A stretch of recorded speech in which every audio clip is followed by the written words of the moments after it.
Jesús ha resucitado. Y uno se da cuenta de que podemos estar alegres por muchas cosas, pero esta es la principal. Porque nos da la oportunidad de entender muchas cosas para nuestra vida y para las cosas que vivimos. Ahora, no es algo sencillo, La cruz fue un obstáculo para muchos, porque si Jesús vino para conquistar y termina en una cruz como cualquier otro, como ha dicho Inma, cualquier otro asesino, cualquier otro delincuente, ¿dónde está la diferencia? Y la gente se asusta de eso. Si la iglesia fuera una iglesia victoriosa, donde corren cosas sobrenaturales, bien. Pero cuando la iglesia es el lugar donde las personas que vienen son las que peor lo tienen,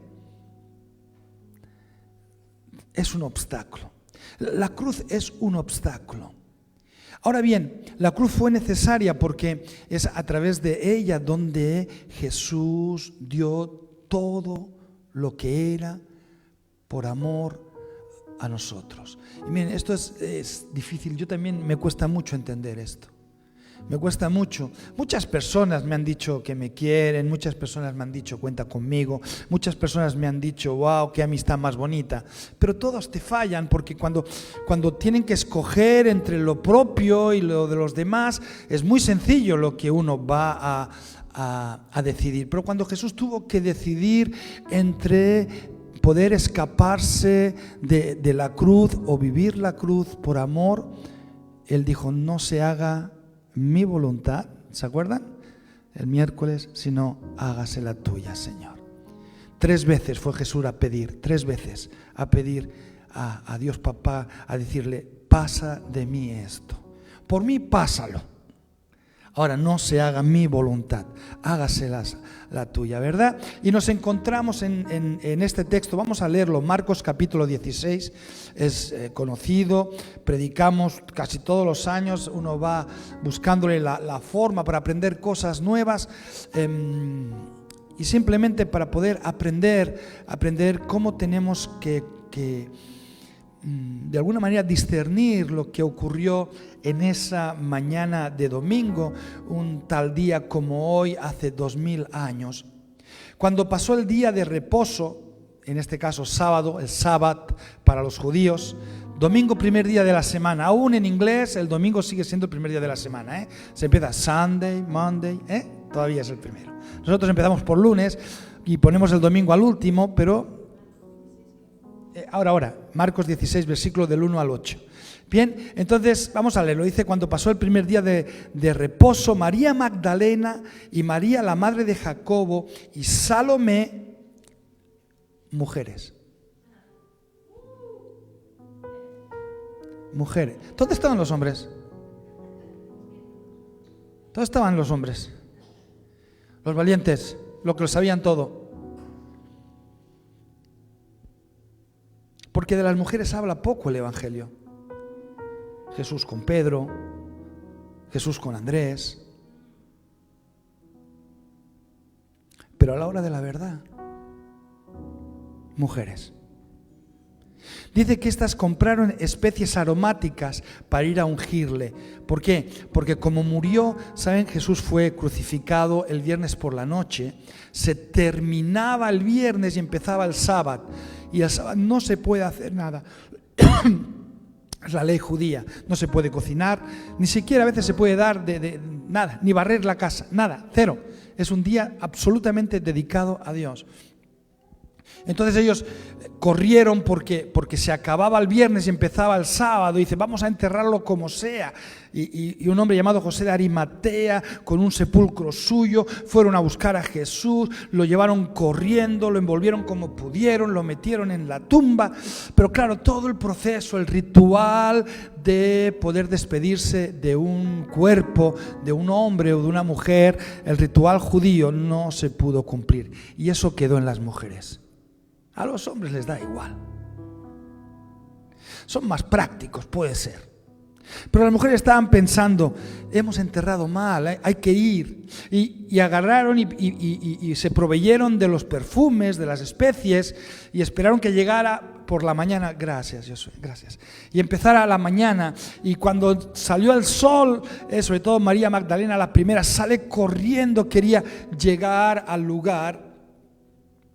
Dice que muy de mañana, el primer día de la semana, vinieron al sepulcro, ya ha salido el sol, pero decían entre sí, porque las mujeres piensan. Dice, ¿quién nos removerá la piedra de la entrada del sepulcro? Porque ya sabían que habían corrido la piedra, una piedra grandota, ¿no? María Rosa ha estado allí, sabe cómo es, ¿no? Más o menos, grande, ¿no? Pesa toneladas, eso hay que con varias personas y fuertes, con palancas. Entonces ellas dijeron, bueno, vamos a ir, está bien, el problema es que nos han sellado la tumba. En otro pasaje nos dice que debe haber guardias. Bueno, los convenceremos a los guardias y vamos a ver si los convencemos para que nos ayuden a remover la piedra, para poder llegar al cadáver, para poder llegar al cuerpo y poderlo ungir como Dios manda.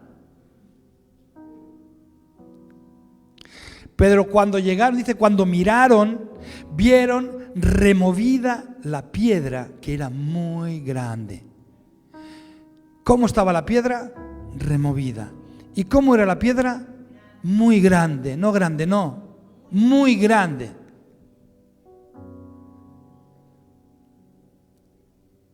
Luego les cuento.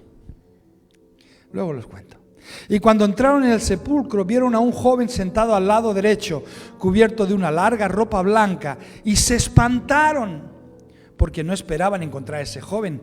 ¿Qué esperaban encontrar? El cadáver de Jesús. Mas él les dijo, no os asustéis, buscáis a Jesús Nazareno, el que fue crucificado. Dice, ha resucitado, no está aquí.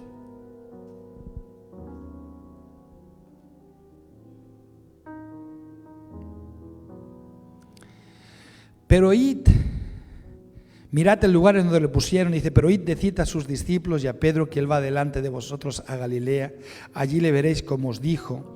Y ellas se fueron huyendo del sepulcro porque les había tomado temblor y espanto. Ni dijeron nada a nadie porque tenían miedo. Encontraríamos este texto tanto en Mateo, este es el de Marcos, tanto en Lucas como en Juan, y de cada uno podríamos encontrar pequeños detalles que podríamos completar. Ahora bien, no se trata tanto de contar exactamente lo que ocurrió el domingo por la mañana, sino qué podemos aprender, qué significado. Murió un viernes, fue crucificado deprisa y corriendo, y se quedaron sin maestro. El sábado, muchos hablan, alguna vez he escuchado, hasta un libro leí de el sábado. Como decíamos con Ima esta mañana, se terminó el sábado de las tinieblas. El sábado es un sábado de tinieblas. ¿Por qué? Porque está ausente el maestro. Muchas veces yo me siento así. Digo, Señor, a veces parece que estás ausente. Cuando luchamos, oramos, ayudamos a la gente. Digo, Señor, ¿dónde estás? Fue ese sábado donde los varones decidieron, unos esconderse y otros volver a sus casas. Mientras las mujeres decidieron buscar ungüentos para ir a honrar un cadáver. Bueno, tanto unos como otros estaban equivocados, ¿no? Porque ni era el momento de huir, ni era el momento tampoco de pensar que Jesús se había terminado. Estaban preocupadas y estaban dispuestas a correr riesgos para poder finiquitar su relación correctamente. Eso las dignifica, pero no es muy lógico.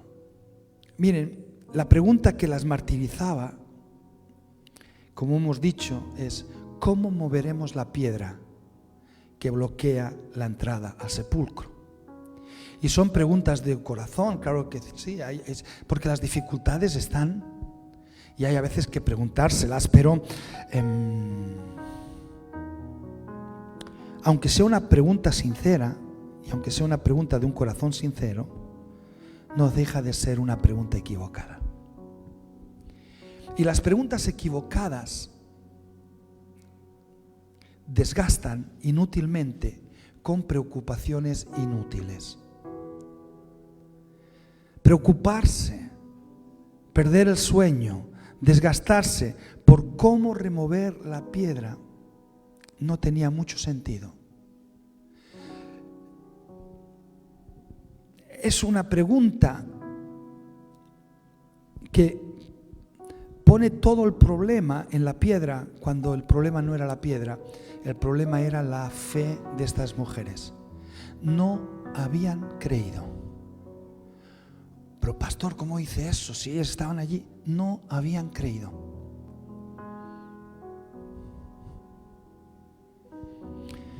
Mira, dice que en Mateo capítulo 17, esto ocurrió mucho antes. Hay otros textos en los evangelios que nos hablan de cuando Jesús, mucho antes del momento del sepulcro, dice, Mateo 17, versículo 22, dice: luego, cuando volvieron a reunirse en Galilea, Jesús les dijo: el Hijo del Hombre será traicionado. ¿Quién lo traicionó? Judas.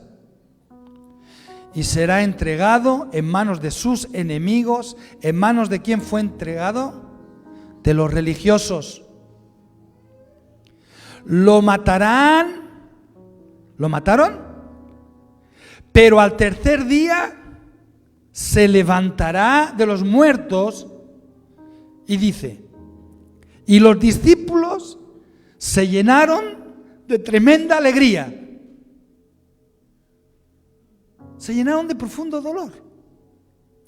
¿Por qué?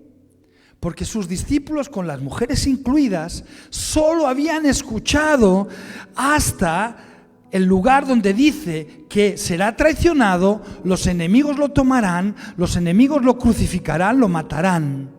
Y allí desconectaron, porque lo que viene después, al tercer día resucitará, se necesita fe.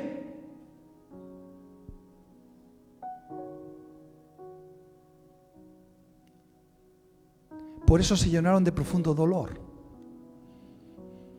porque para ellos la historia había terminado en el momento que Jesús dice: y me matarán.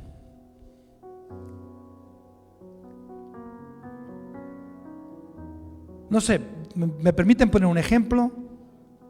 No sé, permítanme, a lo mejor es muy tonto, no lo sé, pero imagínense que dicen: y ahora, y sé qué, y vendrá una desgracia, y se quemará mi casa, toda, y me quedaré sin nada, pero luego Dios me regalará 20 mejores. Y yo estoy triste porque quiero tanto mi casa. Y está bien, yo puedo tener detalles de mi casa, puedo tener recuerdos en mi casa, pero simplemente me he quedado en la desgracia y no estoy creyendo la promesa. Por eso preguntarse ¿cómo voy a quitar la piedra? Significa que no estaban creyendo la palabra de Dios. Y eran cercanas a Dios. María Magdalena fue liberada de 7 demonios. 7, ¿sí? A veces cuando tenemos un encuentro con uno ya nos ponemos nerviosos. Imagínate que luego viene 2, 3, 4, 5, 6, 7. No podían imaginarse en ningún momento, porque no entraba en su lógica que la piedra ya no estuviera en su sitio, que encontrarían el sepulcro vacío. No entraba en su lógica. No porque no supieran, sino porque no habían creído. Yo quiero que tenga esto en cuenta, porque nos va a servir para luego, ¿sí? Ahora, mi pregunta es: ¿qué hubiera pasado si realmente ellas hubieran creído? ¿Qué hubiera pasado realmente el domingo por la mañana si ellas hubieran escuchado bien la palabra, la hubieran aceptado, la hubieran creído y la hubieran guardado en su corazón, sabiendo que al tercer día Él resucitará? el sábado de tinieblas no hubiera sido de tinieblas, hubiera sido un sábado de esperanza, de temple, de paciencia, pero de expectativa. Ay, no sé si me entiende lo que quiero decir. Nadie se hubiera ido de sus discípulos porque todos estarían esperando ¿a cuál? Al tercer día. No estarían recogiendo ungüentos ni perfumes. ¿Por qué? Porque no habría cadáver al cual honrar. Claro, el dolor de ver morir a Jesús, pero chocaría con la promesa que hemos creído de que va a resucitar al tercer día. A lo mejor no hubieran dormido tampoco. Miren, yo creo que más hubieran llenado sus lámparas de aceite para estar despiertos y ser los primeros en ver a Jesús resucitado. Poder ver esos primeros rayos de luz y salir corriendo de otra manera. En vez de preocupadas, hubieran corrido de alegría. A lo mejor no hubieran ni corrido ellas porque Pedro y los otros hubieran corrido primero. Por supuesto, la piedra no estaría, sus pensamientos de preocupación tampoco. Solamente estarían deseosos de tener un reencuentro con Jesús.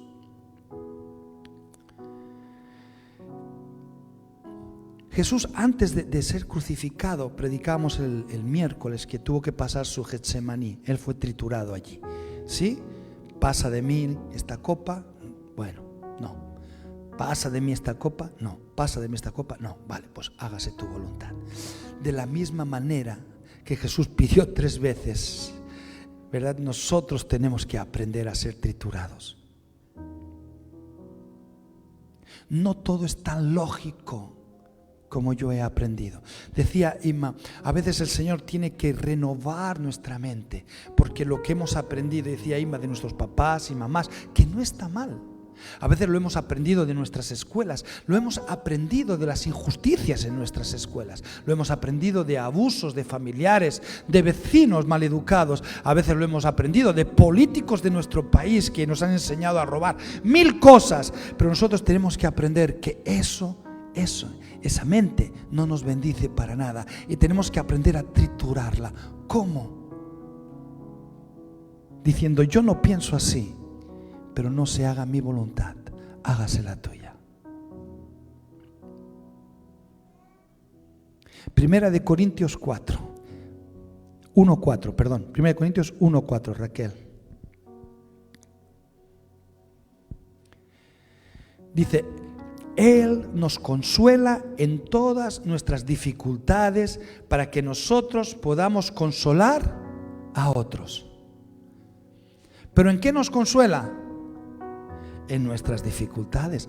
Es decir, para poder entender las dificultades de otros, tendremos que aprender primero a gestionar las nuestras. Jesús tuvo que pasar sus propias dificultades para que nos pueda consolar en las propias. Cuando otros pasen por dificultades, podremos ofrecerles el mismo consuelo que Dios nos ha dado a nosotros. Si el Getsemaní es un lugar de dolor, el sábado es un lugar de esperanza. Si en el Getsemaní no vemos, el sábado tenemos que aprender a visualizar las promesas de Dios en nuestra vida.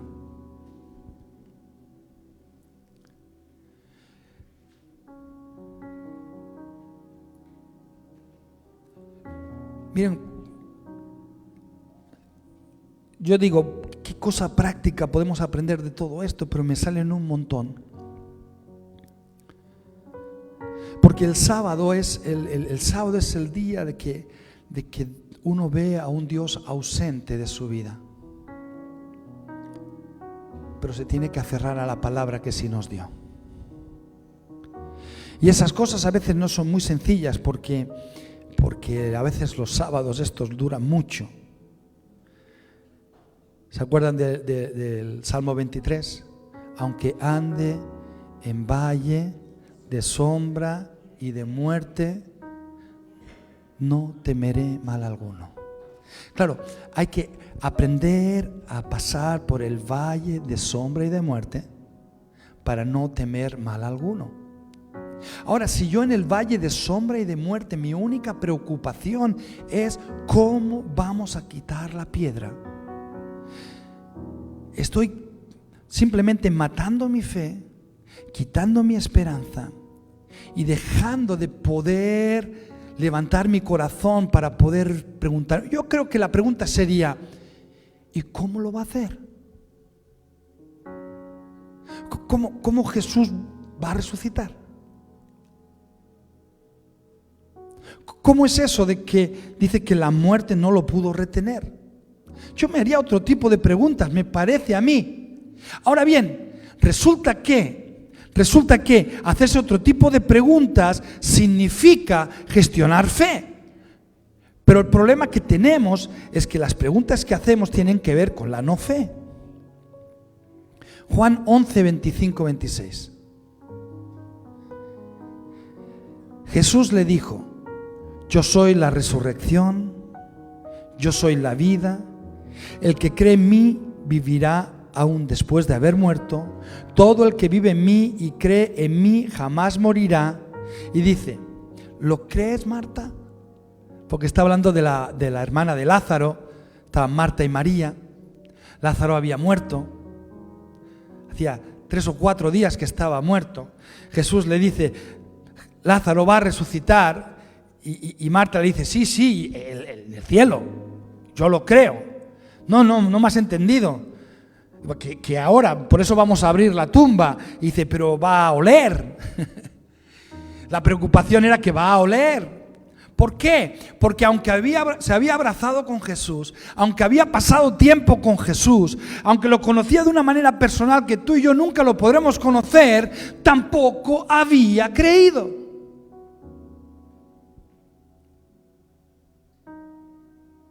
Porque nuestra lógica incrédula se impone en el momento que hay que tener esperanza. En el momento de la dificultad, en el momento más peor de tu vida, en el momento del valle de sombra y de muerte, en vez de preguntarte cómo vas a quitar la piedra, a lo mejor nos tendríamos que preguntar: ¿crees, Marta? Esa sí es la pregunta correcta. Esa es la pregunta que te puede hacer cambiar de estilo de vida, de calidad de vida. Te puede capacitar para todo lo que sabes que Dios te ha escogido. Las piedras simplemente son obstáculos, es cierto, y te pueden generar muchas dudas, pero yo creo que la tienes que remover desde tu corazón. Segunda de Corintios 7:1 dice: queridos amigos, esto dice Pablo a la iglesia de Corinto, dado que tenemos estas promesas, ¿qué tenemos? Pero no tenemos obstáculos. Es decir, los corintios no tenían obstáculos. Sí, tenían obstáculos y se estaban quejando mal. Pero Pablo comienza este pequeño discurso del capítulo 7 diciendo: ya que tenemos las promesas, porque si nos centramos en el obstáculo, si nos centramos en la piedra, no vamos a generar fe en nuestra vida. Pero ya que tenemos estas promesas, vamos a limpiarnos de todo lo que pueda contaminar nuestro cuerpo o espíritu y procuremos alcanzar una completa santidad porque tenemos a Dios. Bien, me parece brutal esto.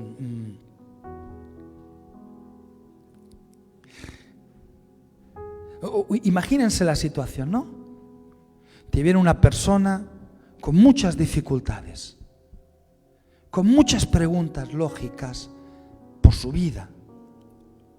Y en vez de darle importancia, se le contesta: mira, ya que tenemos la promesa de Dios en nuestra vida, ¿por qué no nos limpiamos de toda esa basura? De todo eso que es lo primero ahora en tu vida y te está matando. Ya que tenemos las promesas, ¿por qué no dejamos estar la piedra? Porque si la piedra, ¿cómo era la piedra? Dijimos, ¿se acuerdan cómo era? Muy grande. Está fuera de nuestro alcance. Dios no nos llamó a remover piedras.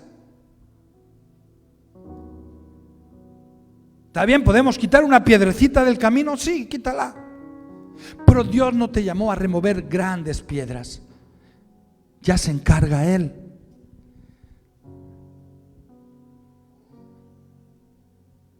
Personas que luchan, que abren puertas que Dios no abrió, que buscan soluciones que Dios nunca dijo, que quieren ayudar a Dios en todo. Mire, está bien, es tu lógica, preocupado de cómo remover la piedra.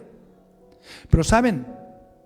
Ni Marta, ni María, ni la otra María, ni Salomé tenían poder para resucitar a Jesús. No lo tenían.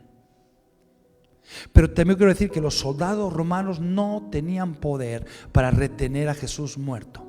Ni los fariseos, los religiosos tenían autoridad ni poder para que estuviera muerto más de 3 días. No podía. Ni Satanás con toda su autoridad no pudo. Ni la muerte que dice la muerte es para todos. La muerte no. La muerte es vencible.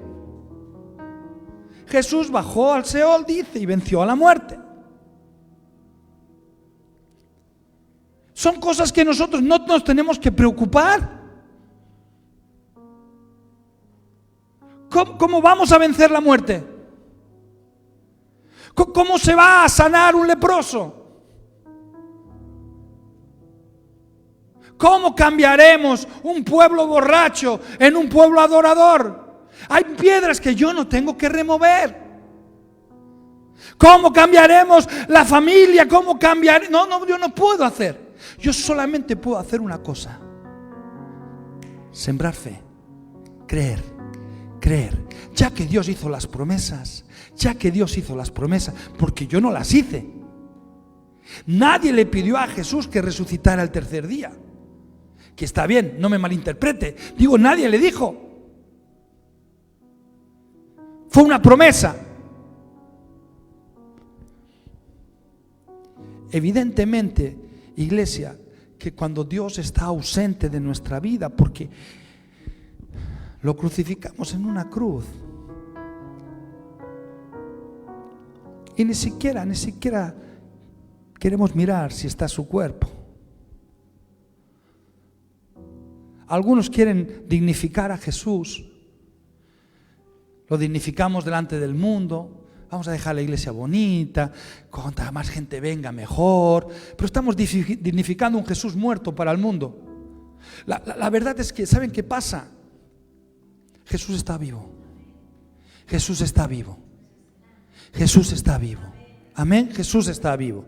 Y que nadie te diga lo contrario. Bueno, que te digan lo que quieran, pero Jesús está vivo.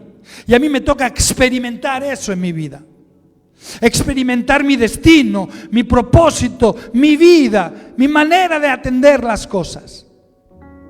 Yo no puedo obligar a otro a creer, pero puedo ser un motivo de esperanza para él. A veces creemos que tenemos ¿cómo llamarlo? La obligación de hacer lo sobrenatural, cuando a veces somos tan torpes de hacer lo más sencillo. Yo creo que nos tendríamos que preocupar de que lo nuestro, lo poquito, lo nuestro, creer en lo nuestro, en lo poquito.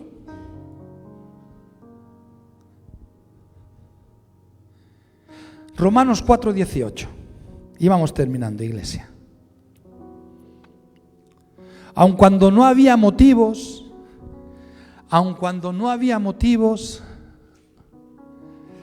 aunque no había motivos para tener esperanza. Estamos hablando de Abraham. Dice la palabra que Abraham no tenía motivos para tener esperanza. Ni Marta, ni María la madre de Jesús, ni María Magdalena, ni Salomé, ni Pedro, ni nadie tenían motivos de esperanza. Ellos vieron expirar a Jesús, vieron cómo le clavaban esa lanza, vieron cómo dejaban caer la cruz de esa manera tan bestia, lo vieron cómo lo llevaron, cómo le pusieron esa cal tóxica, porque en la antigüedad se le ponía cal tóxica para que no se pudrieran, es decir, no hubiera infecciones. ¿Se entiende lo que quiero decir? Luego lo envolvían con su sábana y pica. A los ricos se les ponía ungüentos, pero como Jesús, sus discípulos no estaban, le pusieron cal y tira. Dice, Abraham siguió teniendo esperanza porque había creído. ¿Usted quiere saber el secreto? Este es el secreto. Porque había creído en que llegaría a ser padre de muchas naciones, pues Dios le había dicho, esa es la cantidad de descendientes que tendrás. Y aunque era un hombre de casi 100 años y no tenía hijos, y su mujer tenía 90 y pico años y no tenía la regla ni nada por el estilo, perdone, no podía tener hijos, él decidió, porque es una decisión, decidió creer. Para decidir creer, todo lo que te dice que no creas, todos los sentimientos, toda tu lógica, todo lo que has aprendido, vas a tener que crucificarlo tú en la cruz y empezar a luchar esperanza contra esperanza. Miren, yo no sé qué es de nuestra vida. Yo no sé. No sé qué será de Kelechi, no lo sé. No sé si podrá traer a su esposa o no.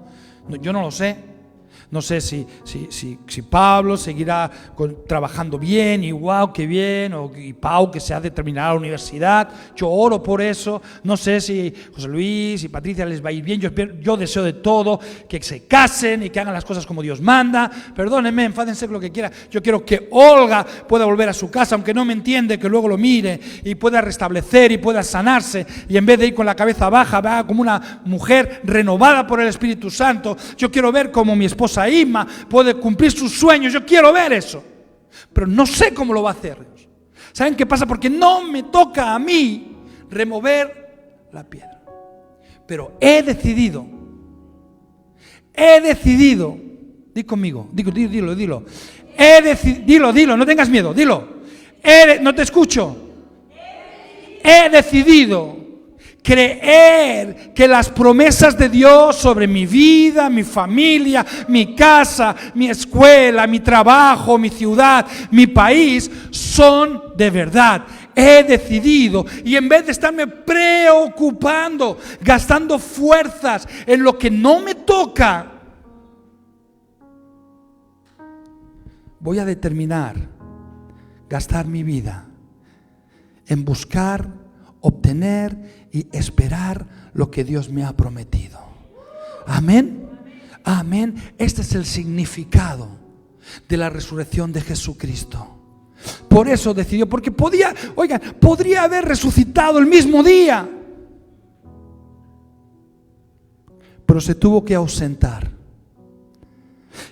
No estaba parado en un sofá, estaba luchando. Y sus discípulos estaban decidiendo si creer o no creer. Si creer o no creer. Ponte en pie, por favor. Te invito a que te pongas de pie.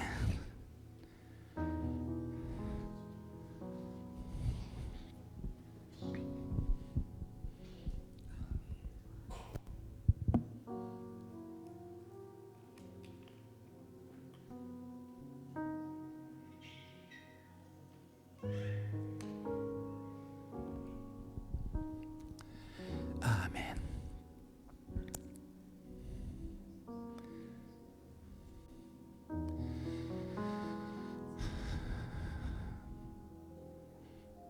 Digo que a lo mejor piensas, no hay motivos para tener esperanza en mi vida. Hay un dicho que dice, miren, solo la muerte no tiene solución. ¿Lo han escuchado alguna vez? Todo lo demás tiene solución, pero resulta que aunque no es un dicho bíblico, es un dicho humano, de lógica humana, tiene su sentido, resulta que abandonamos mucho antes de la muerte. Porque si estuviéramos luchando, y cuando se murió, pero ya lo matamos antes. Cuando las cosas no van bien. Porque hemos intentado mover piedras que no nos tocan.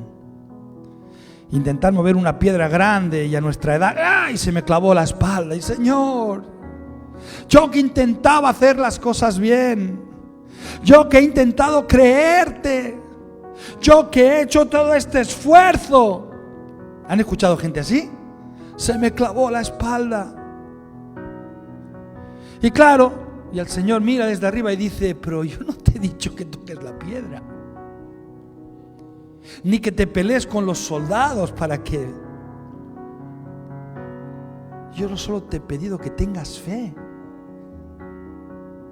No puede ser. No puede ser que Dios pida tan poco.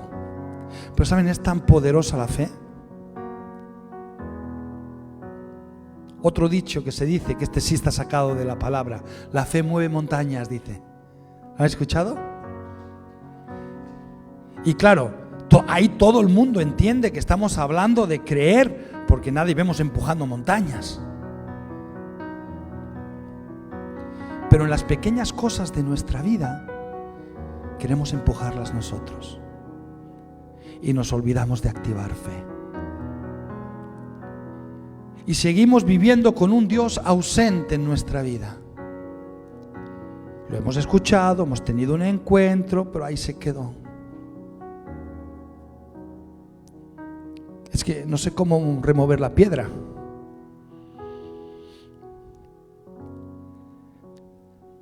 Por eso, qué importante fue ese día.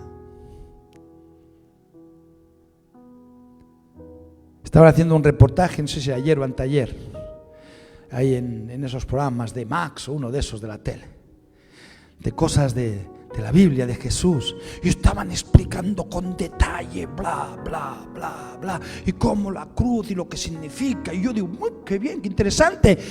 ¿Y saben dónde se acabó el reportaje? En la cruz. Porque claro, decirle a arqueólogos, historiadores, que Jesús resucitó, vamos a quedarnos en la cruz. A fin y al cabo tienen los mismos argumentos, porque no hay fotos, no hay vídeos, no hay nada.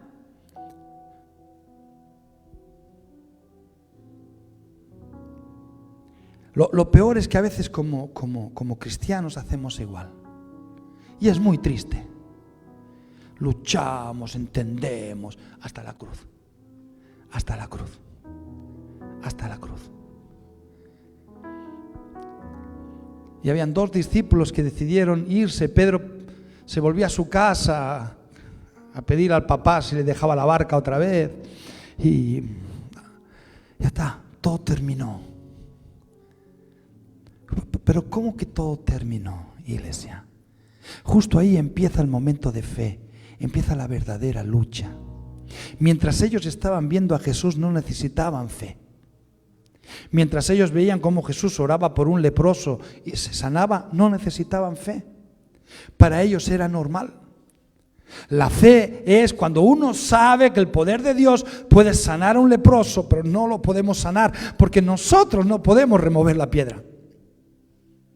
Solo podemos activar fe en nuestra vida. Aferrarnos a la palabra del Señor y decir, eso es lo que va a guiar mi decisión, mi vida. Porque tanto en mi casa, como en mi trabajo, como en mi hobby, como en mi necesidad, yo necesito vivir en fe. No necesito estar preocupado.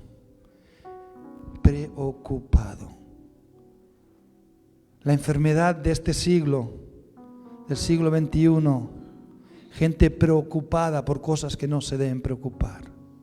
estrés, depresión. ¿Sí? La profesión del futuro, psicólogos, necesitan psicólogos por aquí, psicólogos por allí. Porque han matado la fe de la gente. Y claro, si uno vive centrado en un sepulcro, con una piedra que no puede mover y con unos soldados que te quieren matar, ¿cómo no te vas a deprimir? ¿Cómo no nos vamos a frustrar? ¿Cómo no nos vamos a asustar? ¿Cómo no vamos a abandonar? Pero cuando uno, aunque ve la piedra y ve los soldados y tiene un Dios ausente, se aferra a la promesa y dice, es cuestión de tiempo. Yo te digo que tu vida es cuando Dios te permite bailar, cantar, saltar, sin drogas, iglesia, sin alcohol.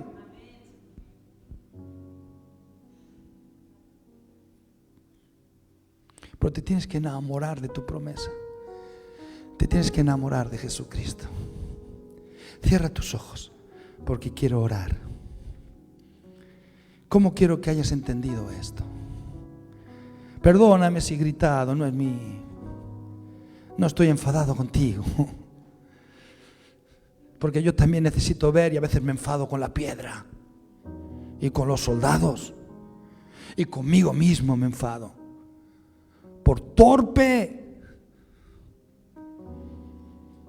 Ahí va la gente que hasta que no pierde las cosas no reacciona. Señor, ¿por qué lo perdí? Y el Señor dice, a mí no me metas si nunca me has dejado entrar en tu vida. Padre, qué privilegio poder compartir tu palabra. Qué privilegio. Y es cierto, Señor, ayer escuchaba una prédica de un pastor y decía, ¿cómo es tu Dios? Y yo reflexionando dijo, a veces mi Dios es ausente. Porque necesitamos experimentar tu poder, tu amor, tu sanidad, tu convicción.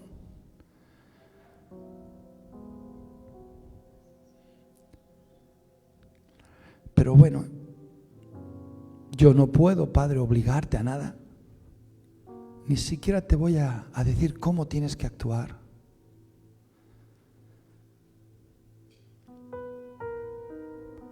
No te puedo hacer preguntas de cómo remover las piedras o